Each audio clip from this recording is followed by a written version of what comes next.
discussed. I'm fairly new to this group, obviously. I just... So are we. So at any point in this weekend, the dynamics of how a congregation/audience listens to these conversations has been discussed, and what the implications are for people who listen to these conversations among musicians. Tom talked a little bit about that. Has Pick up on that.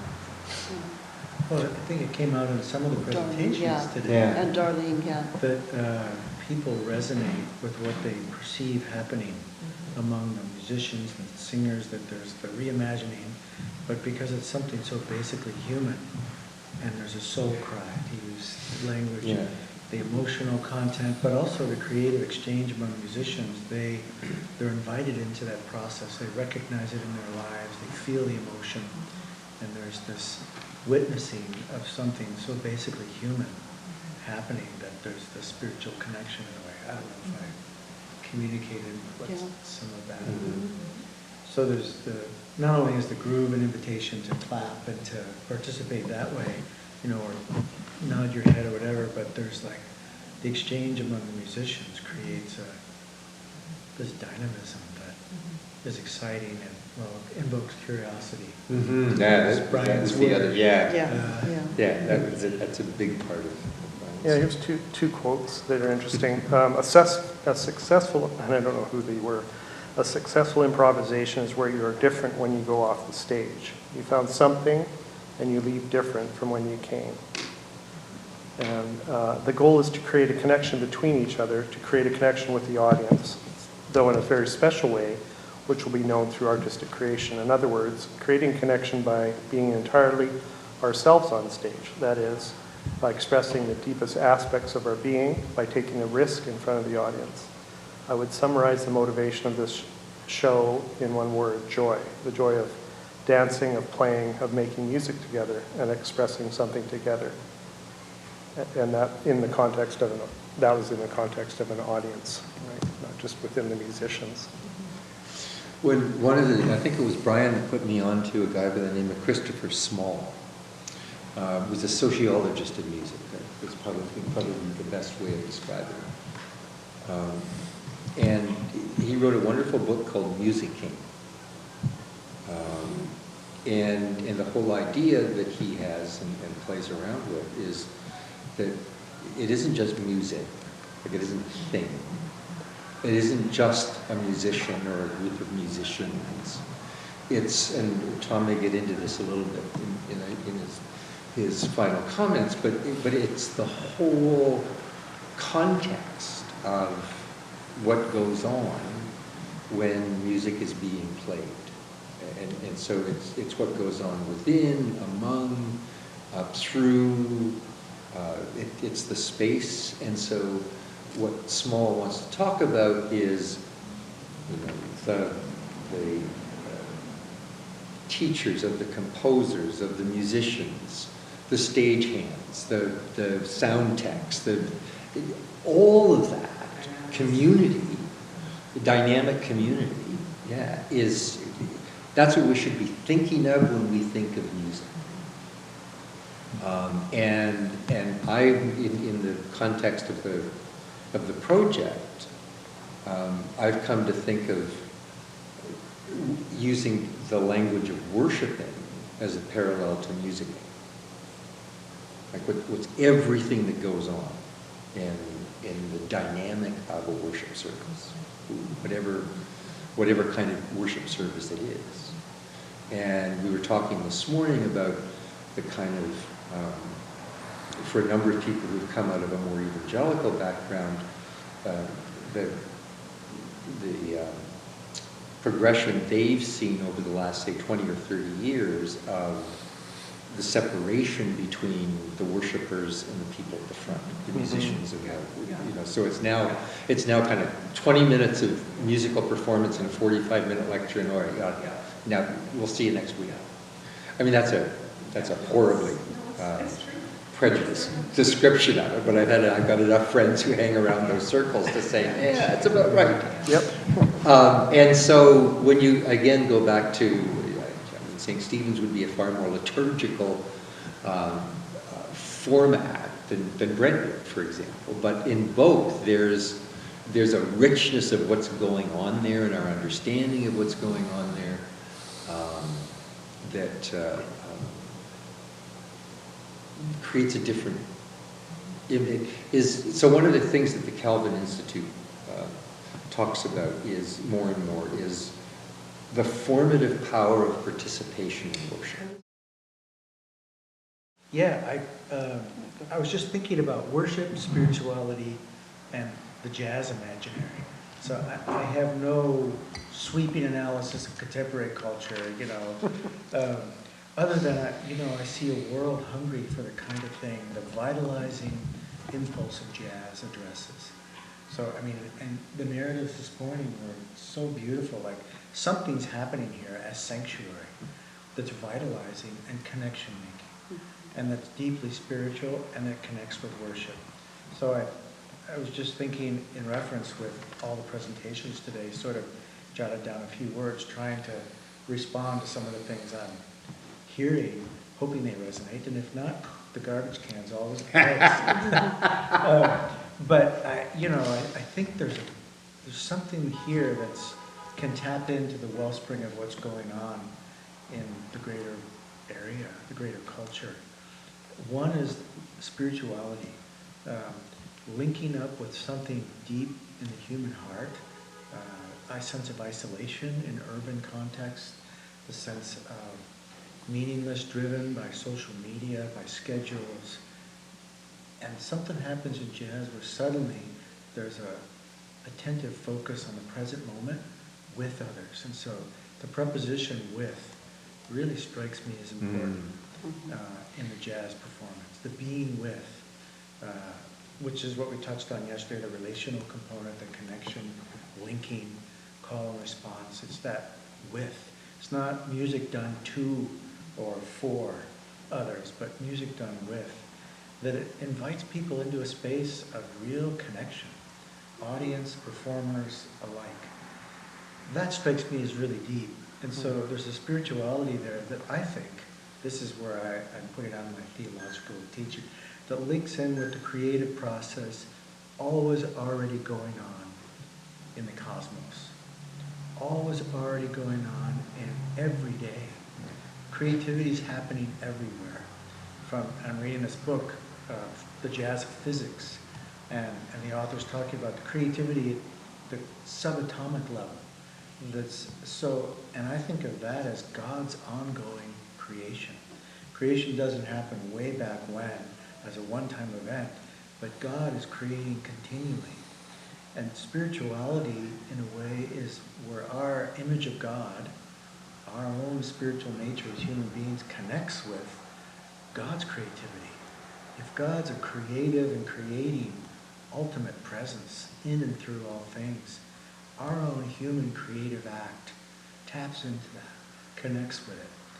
No wonder it's a nourishing flame in our communities and here, if that creative with-ness, maybe that witness as with-ness is what the jazz sanctuary model is about. And that seems to me really deep. Nice. That the creative process always already going on. That's the glory of God. I like that, Donald, bringing that in, not as a vertical, somehow transcending our lives, but in and amidst our lives horizontally is happening in jazz. So I heard that this morning, that there's something that, and creation is good, and creativity is good, and it taps into this divine wellspring like a nourishing flame. And I use the flame as an image of spirit for spirituality. So, and I think the audience taps in and witnesses to that happening in a jazz performance that nourishes, and that it's like, wow, what's happening there? I want to be part of that. And I wonder in the second point, so spirituality as a linking up with a creative process already going on, and worship as an invitation to this space. So maybe jazz is worship. Jazz as worship, worship as jazz, and which sort of seems like an oxymoron. Wait a second, worship's rigid, it's formal, it's structured. There is no room for flexibility, but actually if liturgy in the best sense is a work of the people, then maybe the divine story of creative redemptive process is what liturgy can be. So why not jazz as liturgy, like you're doing here? So worship as an invitation into a space of creativity for participation in the divine story and the miracles in our lives happening all around us already. So that when people participate in that, they're called into a space into which they're opened up for the miracles, the beauty, the redemptive possibilities in ordinary life. And that's what I want to do in worship, at least. And so why not jazz as a beauty, not just a metaphor, but as the reality of what worship can be, calling people into the divine story of redemption and reconciliation and creation already going on as the pulse of the very universe that we all inhabit, the flesh that we are, that resonates with sound. Yeah. And so openness to the unexpected, surprise, responding, it's like artistry, which is why I like disruption, being unsettled. And I think I do a lot of work in building communities of inclusion for disability, having a son with disabilities and living with depression myself, which I'm pretty open about. What does it mean to belong together? And maybe disruption is a holy event. Maybe we can talk about holy disruption, where something happens like a mistake, that it's an invocation to belong together more deeply. And that's jazz, the hesitancy in that moment. Yeah. Oh yeah, we're here. Okay, you go back in the bridge. Anyway, that's what I thought I'd just sort of, the spirituality and the worship as participation, going back to Calvinism too, being invited to participate into that. I don't know about you all, but I long for that in my life, to participate in a worship that invites me into a space where I leave where I feel the center of my being is somehow connected with the vibrant each other, with the cosmos, and with ultimately the sacred presence into which I want to unfold in my life. So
Thank you all. This has been beyond my fondest imagination, really.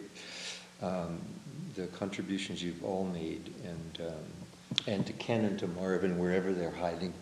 The fact that we've captured this conversation and can use it in a variety of ways to expand the conversation. For me, as Brian said, the piece that he and I resonated with most profoundly was this idea of you co-create the future one conversation after another. And so the critical piece is to convene the conversations. And frankly, it doesn't matter whether there's 4 people or 9 people, or, you know, we've had a different quality of conversation with the smaller numbers than we would have if 50 people had shown up. I mean, there's ways of structuring that, but it would have been a whole different conversation. There's an intimacy. Yeah, yeah. And in a lot of ways, that's been the nature of the beast here at Brentwood. Like, it's a small congregation, and it's like, if people come, they're welcome and you know, get involved.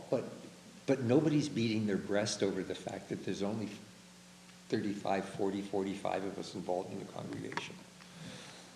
That's great. I mean, look at there's 300 jazz musicians through here every year in worship. Like, not just performing here, but actually in worship. And we've become more and more comfortable with letting go of the results of that and letting the Spirit take it wherever the Spirit will take it. And then being delightfully surprised when it comes back at you in ways that you never imagined. When you can let go and let go. Yeah, It's let go and amazing. let God. Yeah. It's amazing how God has different plans than you do Yeah. for what you're doing. Yeah. So thank you all. Tom, I wonder if you'd feel comfortable praying us out. Okay. Yeah. I should have warned you, but there you go. No, that's okay. Here, make it up as you go along. Into this space, we offer thanks and breathe into the vital life of your divine presence, God, that's already happening all around us, that is glimpsed in Jesus, and that moves throughout the universe in spirit.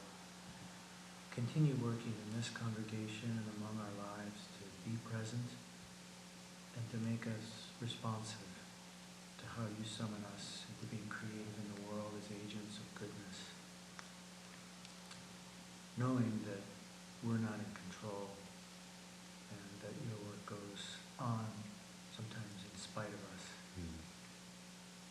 But nonetheless, you part through us. Thanks for the time together, and blessings on Brian and this community, and Dan, and Dal, and all those involved. Thanks for this time together. In Jesus' name, amen. Amen.